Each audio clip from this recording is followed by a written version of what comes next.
Guys ఇక్కడ job detail చూసినట్లయితే ముందుగా రిక్రూట్మెంట్ కి ఎవరు అప్లై చేసుకోవచ్చు అంటే మీరు ఇండియన్ నేషనల్ అయితే సరిపోతుంది. ఏ స్టేట్ కి చెందిన వాళ్ళైనా మేల్ అండ్ ఫిమేల్ ఇద్దరు కూడా అప్లై చేసుకోవచ్చు.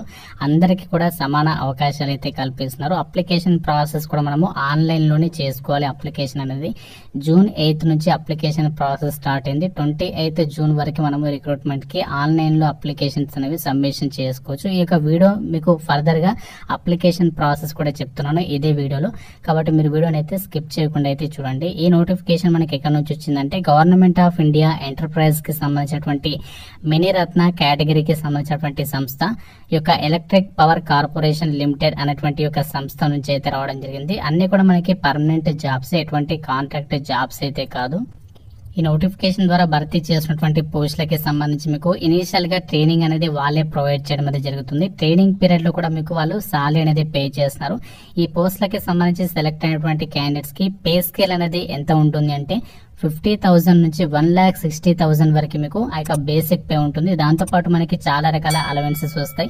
కేఫ్టేరియా అలవెన్సెస్, అలాగే మీకు ఎల్బిఏ అని చెప్పేసి, అలాగే మీకు బేసిక్ పేతో పాటు అక్కడ ఉండడానికి సంబంధించి హౌస్ రెంట్ అలవెన్సెస్, అలాగే gratuity, uniform allowances, communication expenses and furniture reimbursement కి సంబంధించి, అలాగే ఇవన్నీ కలుపుకుంటే మనకి దాదాపుగా 94,350 రూపీస్ మీకు స్టార్టింగ్ మంత్లీ సాలరీ అనేది వస్తుంది.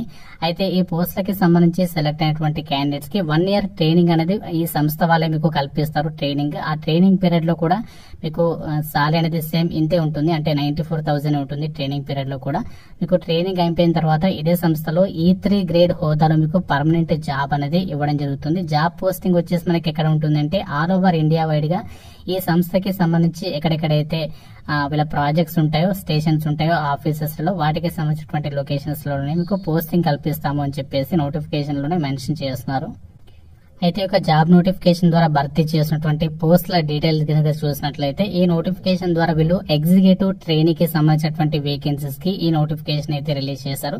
ఈ యొక్క ఉద్యోగాలకి సంబంధించి ముందుగా మనకి ఏజ్ లిమిట్ విషయానికి వచ్చినట్లయితే మినిమం ఏజ్ వచ్చేసి 18 ఇయర్స్ అయితే ఉండాలి. May 1, 2024 నాటికి మీకు మినిమం ఏజ్ 18 ఇయర్స్ ఉండాలి. మాక్సిమం ఏజ్ వచ్చేసరికి జనరల్ వాళ్ళు 30 ఇయర్స్ వరకు, ఓబీసీ వాళ్ళు 33 ఇయర్స్, ఎస్సీ ఎస్టీ వాళ్ళు అయితే 35 ఇయర్స్ వరకు కూడా అప్లై చేసుకోవడానికి ఛాన్స్ అనేది ఉంటుంది. ఇక్కడ మనకి ఏదైతే ఇక్కడ ఎగ్జిక్యూటివ్ ట్రైనింగ్ కి సంబంధించినటువంటి పోస్ట్ ఉన్నాయో ఇందులో మనకి జనరల్ కేటగిరీలలో వేకెన్సీస్ ఉన్నాయి కాబట్టి మీరు ఏ క్యాస్ట్ కి చెందిన వారైనా అప్లై అయితే చేసుకోవచ్చు. ఈ యొక్క ఎగ్జిక్యూటివ్ ట్రైనింగ్ పోస్టులు వచ్చేసి ఎలక్ట్రికల్ డిపార్ట్మెంట్ లో, అలాగే మెకానికల్ డిపార్ట్మెంట్ లో వేకెన్సీస్ అనేవి కేటాయించారు. అలాగే ఇక్కడ మనకి ఫైనాన్స్ కి సంబంధించి విభాగంలో కూడా ఉన్నాయి. అలాగే హ్యూమన్ రిసోర్సెస్ కి సంబంధించినటువంటి విభాగంలో కూడా ఈ యొక్క వేకెన్సీస్ అయితే రిక్రూట్మెంట్ చేస్తారు. ఇందులో ఏ డిసిప్లిన్ కి సంబంధించి విభాగంలో మీరు పోస్టులకి సెలెక్ట్ అయినా ఒకే విధంగా సాలరీ ఉంటుంది, కానీ ఇక్కడ డిపార్ట్మెంట్ మాత్రమే మారుతుంది. ఎలక్ట్రికల్ లేదా మెకానికల్ విభాగంలో టోటల్ గా వేకెన్సీస్ వచ్చేసి 16 వేకెన్సీస్, జనరల్ లో 11 ఉన్నాయి, ఎస్సీ కేటగిరీలో 4 ఉన్నాయి, ఎస్టీ కేటగిరీలో 1 వేకెన్సీ అనేది కేటాయించారు. అలాగే మనకి ఇక్కడ ఫైనాన్స్ కి సంబంధించి డిపార్ట్మెంట్ లో జనరల్ లో 4 వేకెన్సీస్, ఈడబ్ల్యూఎస్ లో 2 వేకెన్సీస్ కేటాయించారు. హ్యూమన్ రిసోర్సెస్ కి సంబంధించి కూడా ఇక్కడ మనకి 2 వేకెన్సీస్ అయితే ఉన్నాయి. దాదాపుగా మనకి ఇక్కడ చూస్తే వివిధ విభాగాల్లో ఈ వేకెన్సీస్ అయితే రిక్రూట్మెంట్ అయితే చేయడం అనేది జరుగుతుంది. అయితే ఈ పోస్టులకి సంబంధించి మనం అప్లై చేసుకోవడానికి ఉండాల్సినటువంటి క్వాలిఫికేషన్స్ విషయానికి వచ్చినట్లయితే ఎలక్ట్రికల్ లేదా మెకానికల్ విభాగంలో ఎగ్జిక్యూటివ్ ట్రైనీ పోస్టులకి మీరు అప్లై చేసుకోవాలనుకుంటే మీరు ఫుల్ టైం బ్యాచిలర్స్ డిగ్రీ అనేది కంప్లీట్ చేస్తుండాలి. ఇంజనీరింగ్ లో గానీ లేదంటే టెక్నాలజీకి సంబంధించి గానీ మీరు సంబంధిత డిసిప్లిన్లలో ఎలక్ట్రికల్ లేదా మెకానికల్ ఇంజనీరింగ్ అనేది కంప్లీట్ చేస్తున్నారు. బీఎస్సీ ఇంజనీరింగ్ చేసినా కూడా సంబంధిత డిసిప్లిన్లలో మీరు అప్లై చేసుకోవడానికి ఛాన్స్ అనేది ఉంటుంది. అయితే మీకు మినిమం వచ్చేసి ఎస్సీ ఎస్టీ వాళ్ళైతే 55% ఆఫ్ మార్క్స్ తో పాస్ అవ్వాలి, మిగతా వాళ్ళైతే 65% ఆఫ్ మార్క్స్ తో పాస్ అవ్వాలి అని చెప్పేసి ఇచ్చారు. అలాగే మనకి ఇక్కడ ఫైనాన్స్ కి సంబంధించి విభాగంలో పోస్టులు ఉన్నాయి. అలాగే హ్యూమన్ రిసోర్స్ కి సంబంధించినటువంటి విభాగంలో కూడా పోస్టులు అయితే ఉన్నాయి.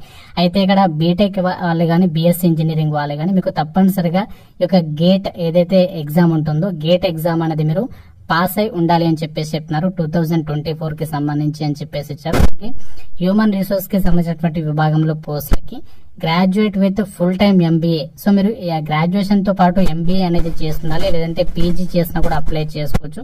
సో దాంతో పాటు ఏంటంటే మీరు తప్పనిసరిగా ఈ యొక్క 2023 కి సంబంధించి యూజీసీ నెట్ ఏదైతే ఉంటుందో ఆ యొక్క యూజీసీ నెట్ కూడా మీరు క్వాలిఫై అయి ఉండాలి అని చెప్పేసి రిక్రూట్మెంట్ డీటెయిల్స్ లో అయితే మెన్షన్ చేస్తున్నారు. సో ఈ విధంగా మనకి ఇక్కడ క్వాలిఫికేషన్స్ అయితే ఇచ్చారు. ఫైనాన్స్ విభాగంలో పోస్టులకు వచ్చేసి CA ఫైనల్ ఎగ్జామ్ అనేది ఎవరైతే పాస్ అయి ఉంటారో వాళ్ళకి అప్లై చేసుకోవడానికి ఛాన్స్ అనేది ఉంటుంది. సో ఈ యొక్క ఎగ్జిక్యూటివ్ ట్రైనీ పోస్టులకి సెలక్షన్ అనేది ఎలా ఉంటుందంటే ఆన్లైన్ లో అప్లై చేసినటువంటి అభ్యర్థుల నుంచి అప్లికేషన్స్ ని ఫస్ట్ స్క్రూటినీ అంటే షార్ట్ లిస్ట్ చేసేసి డైరెక్ట్ గా వాళ్ళకి ఆన్లైన్ పర్సనల్ ఇంటర్వ్యూ అయితే చేసేసి రిక్రూట్మెంట్ కి సెలక్షన్ చేస్తారు. అయితే అభ్యర్థుల్ని ఎలా షార్ట్ లిస్ట్ చేస్తారంటే మీ యొక్క ఎడ్యుకేషనల్ క్వాలిఫికేషన్స్ అండ్ అలాగే ఆ యొక్క క్వాలిఫికేషన్ కి సంబంధించి దాంతో పాటు గేట్ అలాగే UGC నెట్ స్కోర్ ని బేస్ చేసుకుని అభ్యర్థులను అయితే షార్ట్ లిస్ట్ చేస్తామని చెప్పేసి చెప్తున్నారు. దాని తర్వాత ఇంటర్వ్యూ అనేది కండక్ట్ చేసి రిక్రూట్మెంట్ కి సెలక్షన్ చేస్తారు.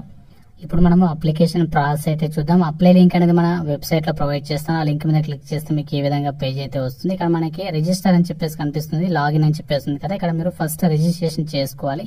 సో ఇక్కడ రిజిస్ట్రేషన్ క్లిక్ చేస్తే మీకు రిజిస్ట్రేషన్ ఫామ్ వస్తుంది. ఇందులో మీరు ఫస్ట్ రిజిస్ట్రేషన్ చేసుకున్న తర్వాత ఇక్కడ లాగిన్ ఉంది కదా, సో లాగిన్ మీద క్లిక్ చేసేసి మనము లాగిన్ అయిన తర్వాత అప్పుడు అప్లికేషన్ ఫామ్ ఓపెన్ అవుతుంది. అందులో మీ డీటెయిల్స్ అనేవి ఫిల్ చేసి సబ్మిషన్ చేస్తే సరిపోతుంది. అప్లికేషన్ ఫీజు విషయానికి వచ్చినట్లయితే జనరల్ EWS OBC అబ్బాయిలు మాత్రమే 560 రూపీస్ అనేది పే చేయాలి. మిగతా వాళ్ళందరూ కూడా SC ST PWD ex service men అలాగే అమ్మాయిలందరికీ ఎలాంటి ఫీ అనేది లేదు. వీళ్ళు ఫ్రీగా ఆన్లైన్ లో అప్లై చేసుకోవచ్చు. ఈ రిక్రూట్మెంట్ కి సెలెక్ట్ అయినటువంటి క్యాండిడేట్స్ కి మీకు పర్మనెంట్ జాబ్ అనేది ఇస్తారు. అయితే మీరు జాబ్ లో జాయిన్ అయిన తర్వాత అట్లీస్ట్ ఈ యొక్క సంస్థలో 5 years పాటు కూడా వర్క్ చేస్తాము అన్నట్లుగా మీరు బాండ్ పైన సైన్ పెట్టాలి అని చెప్పేసి వాటికి సంబంధించినటువంటి డీటెయిల్స్ కూడా నోటిఫికేషన్ లో అయితే ఇచ్చారు. ఫ్రెండ్స్, ఇది మనకి north eastern electric power corporation limited నుంచి రిలీజ్ అయినటువంటి పర్మనెంట్ ప్రభుత్వ ఉద్యోగాలకి సంబంధించి జాబ్ నోటిఫికేషన్ డీటెయిల్స్. ఈ యొక్క ఉద్యోగాలకి సంబంధించి సెలెక్ట్ అయినటువంటి క్యాండిడేట్స్ కి మీకు ఫస్ట్ పోస్టింగ్ వచ్చేసి మేఘాలయకి సంబంధించినటువంటి లొకేషన్ లోనే మీకు పోస్టింగ్ ఇస్తారు. దాని తర్వాత ఈ యొక్క సంస్థకి సంబంధించి ప్రాజెక్ట్ లొకేషన్స్ లో మీకు పోస్టింగ్ అనేది ఉంటుంది. వీటికి సంబంధించి మీకు గనక ఎలిజిబిలిటీ ఉంటే తప్పనిసరిగా అప్లికేషన్స్ అనేవి సబ్మిషన్ అనేది చేసుకోండి. Notification link official website apply online కి సంబంధించి లింక్స్ అని కూడా మీకు డిస్క్రిప్షన్ లో అయితే ఇచ్చాను. ఆ లింక్స్ మీద క్లిక్ చేసి మరిన్ని డీటెయిల్స్ అనేవి తెలుసుకోవచ్చు. ఇంకా మీకు ఏమైనా డౌట్ ఉంటే నాకు కామెంట్ రూపంలో అడగండి. ప్రతి ఒక్కరు లైక్ చేసి మీ ఫ్రెండ్స్ కి వీడియోని షేర్ చేయండి. ఛానల్ ని సబ్స్క్రైబ్ చేసుకోండి. Thank you friends. Have a nice day.